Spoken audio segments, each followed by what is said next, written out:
the world of business and econ. I'm Yajlal, and today in this video we will be talking about some more types of business.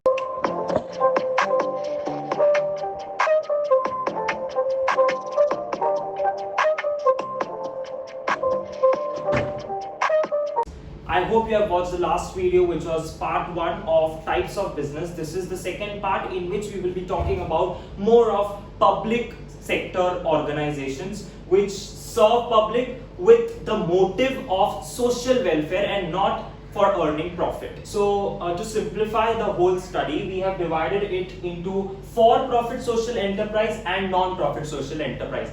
By the name you have got an idea, for-profit social enterprise. So it is functioning with some commercial themes, and these commercial themes take in some profit. So the surplus which is generated from these social enterprise is used by the members of the social enterprise, and also it's of the society. So it is also working for society as well as they are earning some profit. So for-profit social enterprise. The second type of social enterprise is non-profit social enterprise, in which the surplus is used again in the society. So there is no profit generated. Hence the name non-profit social enterprise and for-profit social enterprise.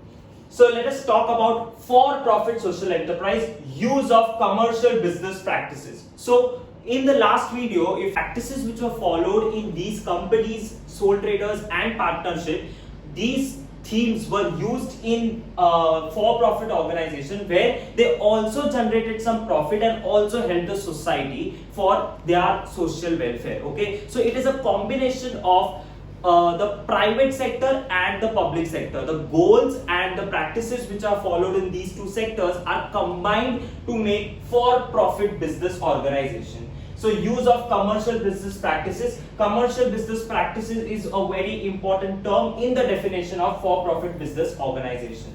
Focus on well-being of social welfare. Hence, it is a combination of public sector and private sector. So in for-profit social organization, we are learning cooperatives, microfinance and public-private partnership. So cooperatives are very common. If you have read any society name, for example, if you are living in a society, every society has an added abbreviate which is CHS. What is this CHS? CHS is Cooperative Housing Society. Okay, so the members who are there in the society, they run the society, they maintain the society. So that is also an example of cooperatives. Okay, so owned and run by the members. So the members which are there in the society, they are running it for their goodwill. Okay, so it is owned and run by the members. The first and the most important point. Second point is provide service to create value for customers. Okay, here in cooperative housing society, the customers are the people living in the society. Hence, to create value and to give a space where they can live, they are functioning that society, they are maintaining that society. Hence, they create value for customers. And then we have separate legal entity. Okay, so members who are living in cooperative, if you have not watched the last video, please again go there, watch it and come back here. Separate legal entities were explained over there. Okay, so in cooperatives, the members which are running the cooperatives have a different legal entity, and the cooperative itself has a different legal entity. Okay, so legally these two things are different. The people running are different, and the company, the cooperative itself is different. Okay, so separate legal entity. Then comes shareholders have limited liability. Okay, so in housing cooperatives,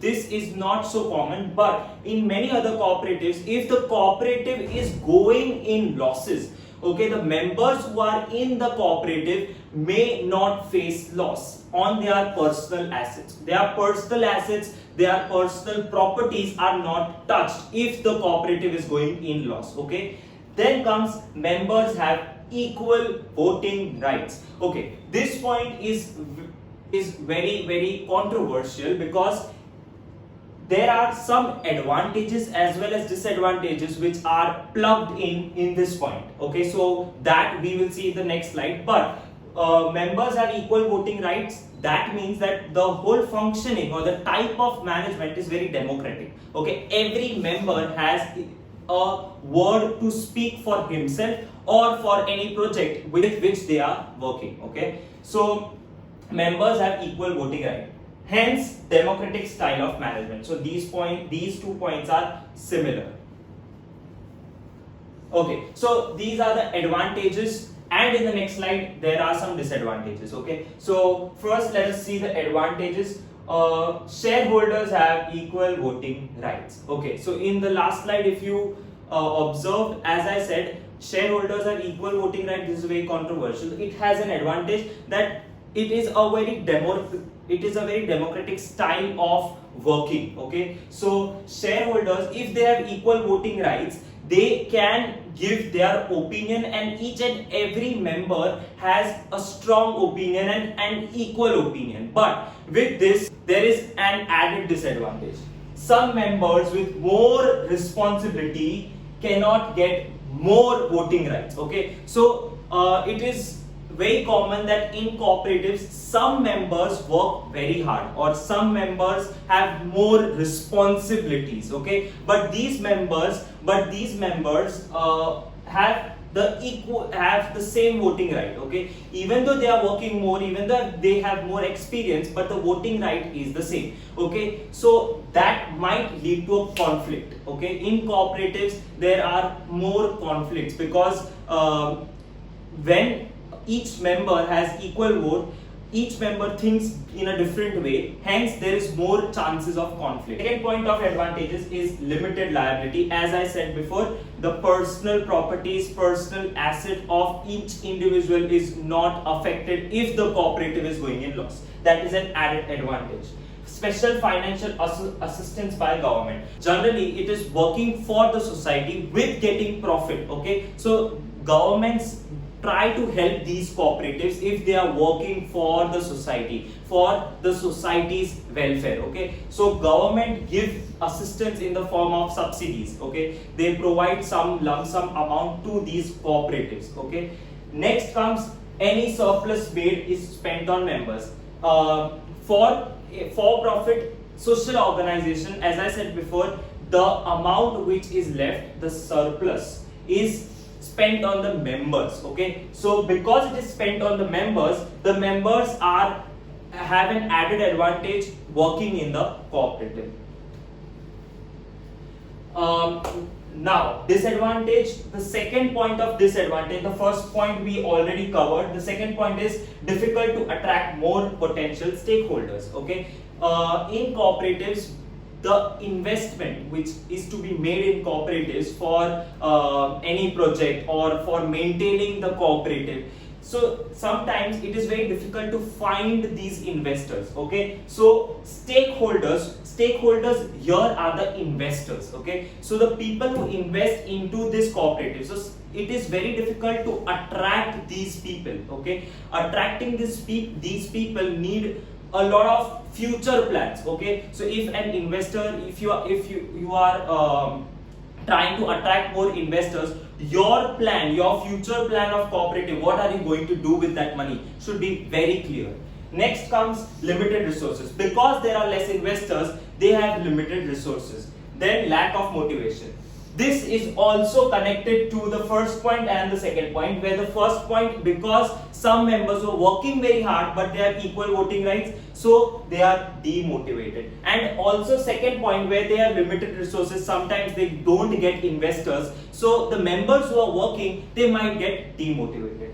And then comes lack of specialization. The members who are living, for example, if this is a society, in the society which is a cooperative housing society, the members who are in the society, they are trying to function the society, they are the one who are managing the finances in the society. So it might not, it is not for sure that they are specialized in that. Okay, so specialization is not provided because the members who are working in the cooperatives, they are dealing with everything. Okay, so specialization may not be there. So the third type of for-profit social organization is public-private partnership. Okay, so it is a partnership between the public firm and a private firm. Okay, so there is a government, and with it there is at least one private sector organization. The very simplest example is the metro construction in Bombay. Okay, so in Mumbai the metro construction is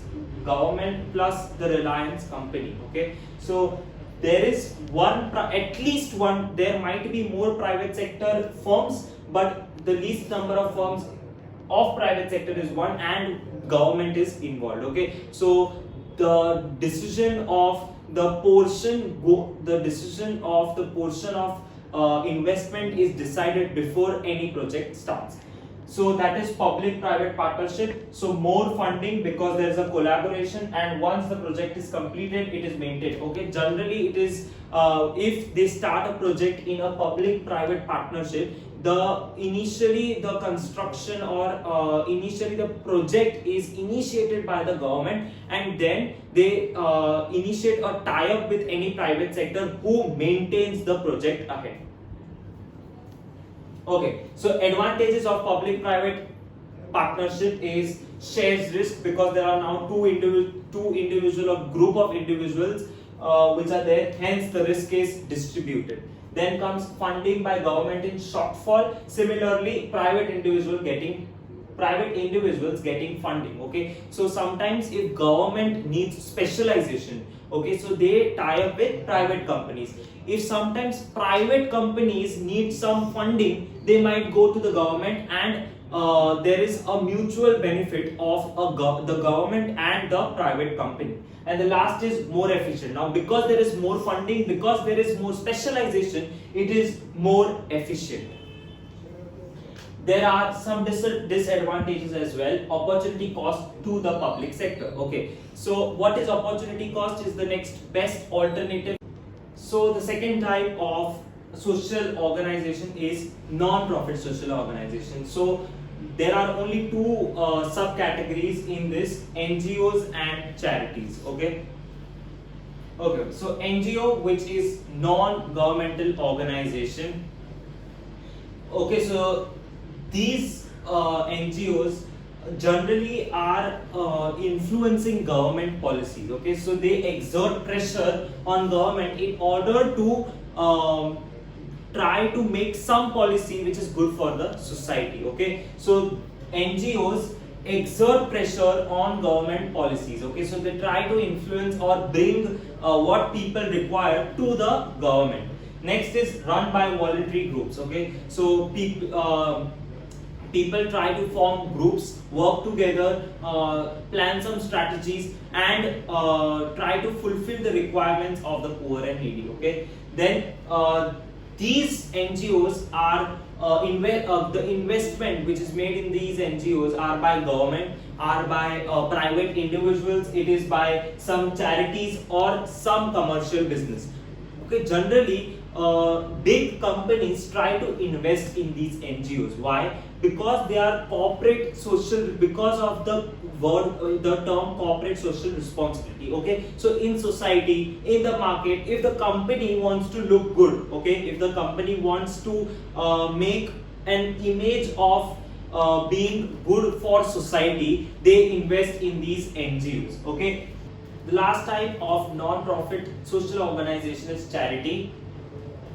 These are some important characteristics in charity. Promoting worthwhile. Okay, so charities generally when they get some funding, they try to promote some social cause. Okay, so in NGO they used to influence the government in order to make a specific kind of policy, and as they also help the needy and poor. Okay, over here charity tries to promote some social cause and try to create promote some social cause and try to inform people about that social cause, so that there is some action taken to suppress it. Okay, then getting finance from limited sources. Okay, charity has a disadvantage that even though charities get funding from common people as well as big companies, but to attract these common people or big companies, it is very difficult because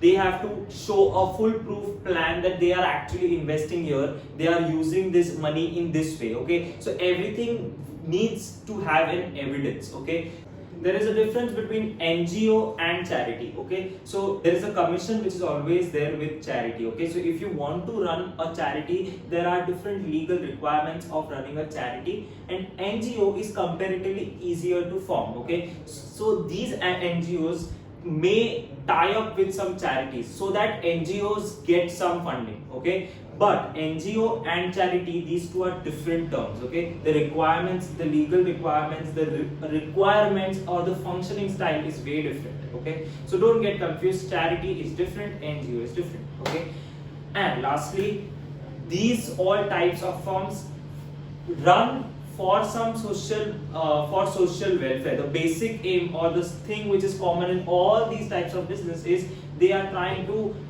create social welfare. Okay, and with that some firms are earning profit. Okay, so I hope you like this video. I hope you got some valuable information related to this and things are more simplified. So if you like this video, please hit the like button, subscribe and share it with your friends, and till then we'll meet in the next video, which is on next Saturday.